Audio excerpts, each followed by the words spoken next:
अस्सलाम वालेकुम दोस्तों, मैं हूं आसिम सोहेल और आप देख रहे हैं मेरे यूट्यूब चैनल और फेसबुक पेज। उम्मीद करता हूं कि आप सब खैरियत से होंगे। अल्लाह पाक आप सबको अपनी हिफ्ज़ व अमान में रखे। दोस्तों, आज की मुख्तसर सी वीडियो में हम आपको बलगम खारिज करने का बेहतरीन सा इलाज बताने लगे हैं, तो आपने वीडियो के आखिर तक हमारे साथ रहना है। दोस्तों, ऐसे मरीज़ जिनके सीने पर बलगम जम चुकी है और खांसी के बावजूद खारिज नहीं होती, तो उनके लिए ये बहुत ही लाजवाब है।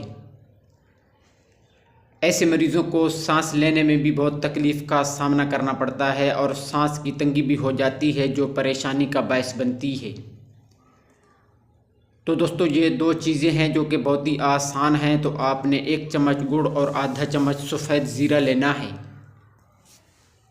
अब इन दोनों को 1 कप पानी में डालकर आग पर थोड़ा सा गर्म करके पी लेना है। दोस्तों, ये आपने रोज़ाना रात सोते वक्त बना के पीना है। आप देखेंगे कि कुछ दिन के इस्तेमाल से ही आपकी जमी हुई बलगम खारिज होनी शुरू हो जाएगी और इसके अलावा खांसी भी ख़त्म होगी और सांस की तंगी भी इसके इस्तेमाल से ख़त्म हो जाती है।